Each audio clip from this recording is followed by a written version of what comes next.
Welcome to MKU family சேனலை மறக்காமல் subscribe பண்ணிக்கோங்க. உறவு முறிவு, உடைந்த இதயங்கள்.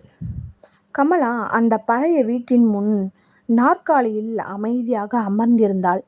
மாலை காற்று மெதுவாக வீசிக்கொண்டிருந்தது. ஆனால் அவளின் மனதில் ஓயாத புயல்.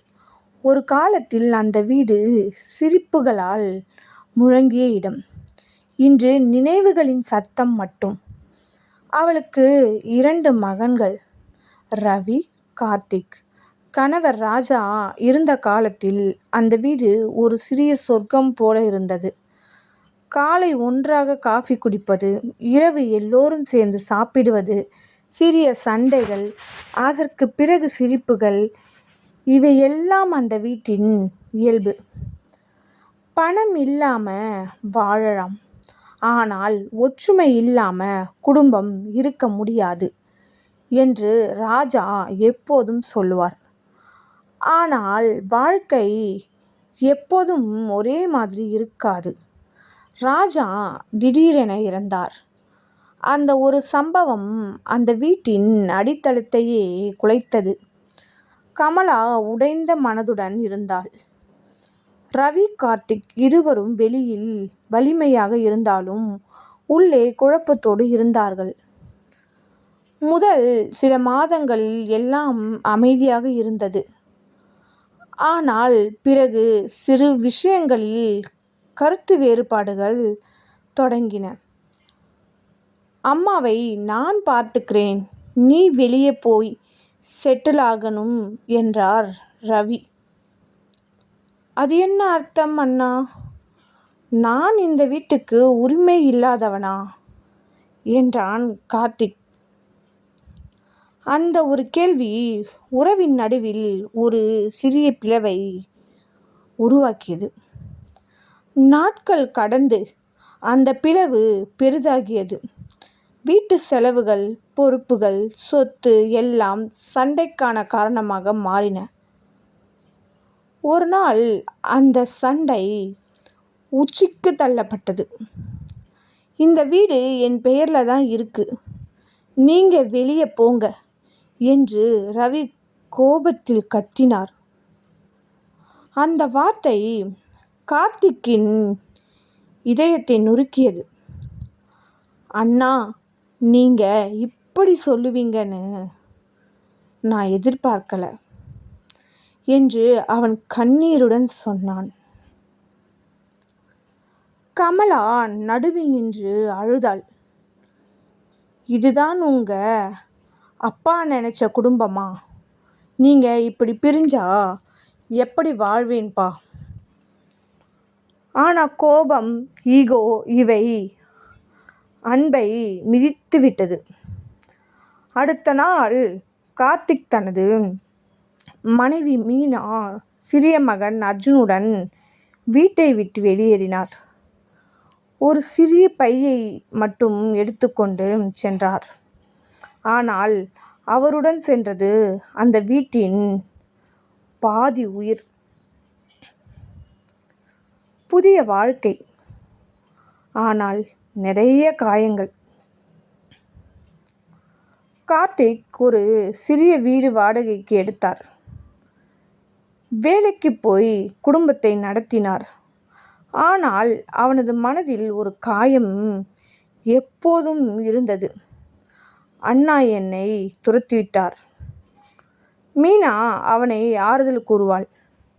காலம் எல்லாம் சரி பண்ணும், ஒரு நாள் நீங்க மீண்டும் சேர்வீங்க. ஆனால் அந்த நாள் எப்போது வரும் என்று யாருக்கும் தெரியவில்லை. இங்கே ரவி வீட்டில் இருந்தான். எல்லாம் இருந்தது. பெரிய வீடு, வசதி, பணம். ஆனாலும் மன அமைதி இல்லை. ஒவ்வொரு இரவும் அவன் நினைப்பான், நான் கொஞ்சம் அமைதியா இருந்திருந்தா கார்த்திக் போயிருக்க மாட்டான். ஆனால் மன்னிப்பு கேட்க ஈகோ தடுக்கிறது.